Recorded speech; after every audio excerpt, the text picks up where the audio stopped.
اللہم صلی علی سیدنا محمد وعلی آل سیدنا محمد وبارک وسلم۔ نبی کریم صلی اللہ علیہ وسلم کے ساتھ محبت کا تقاضا یہ ہے کہ جو نبی علیہ السلام سے بغض رکھے اس کے ساتھ بغض رکھنا یہ ہمارے ایمان کا تقاضا ہے۔ جیسے کہ ماں ہوتی ہے نا، اگر اس کے بیٹے سے کوئی پیار کرتا ہے تو وہ ان سے پیار کرتی ہے، جو بیٹے سے عداوت رکھے تو وہ کسی کو اچھا نہیں سمجھتی۔ بالکل اسی طرح ہے، اگر اللہ کے حبیب علیہ السلام سے کوئی محبت کرتا ہے تو ہماری آنکھوں کا تارا ہے، اگر نبی علیہ السلام سے دشمنی کرتا ہے تو اس سے ہمارا کوئی تعلق نہیں ہے۔ چنانچہ اس کی مثالیں صحابہ کرام کی زندگی میں واضح ملتی ہیں۔ سب سے پہلے دیکھیے، اللہ کے حبیب علیہ السلام کی بیوی ہیں ام حبیبہ رضی اللہ تعالی عنہا۔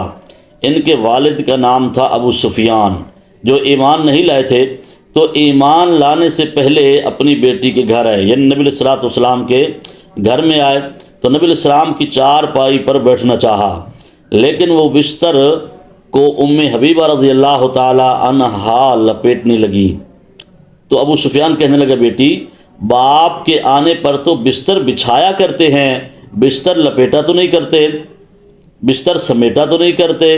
بیٹی کہنے لگی، ابا جی واقعی آپ نے بات بالکل ٹھیک کہی ہے، لیکن آپ مشرک ہیں، نجس ہیں، میرے آقا صلی اللہ علیہ وسلم پاک ہیں، میں آپ صلی اللہ علیہ وسلم کے بستر پر آپ کو نہیں بیٹھنے دیتی۔ دیکھا، غیرت ایمانی یہ ہے، جو نبی علیہ السلام کا دشمن تھا اس کو دشمن ہی سمجھا اگرچہ اپنا باپ ہی تھا۔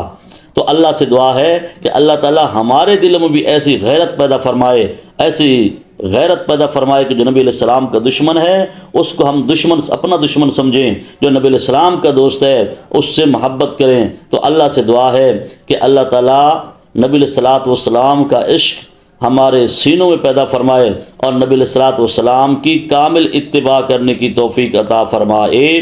وآخر دعوانا ان الحمد للہ رب العالمین۔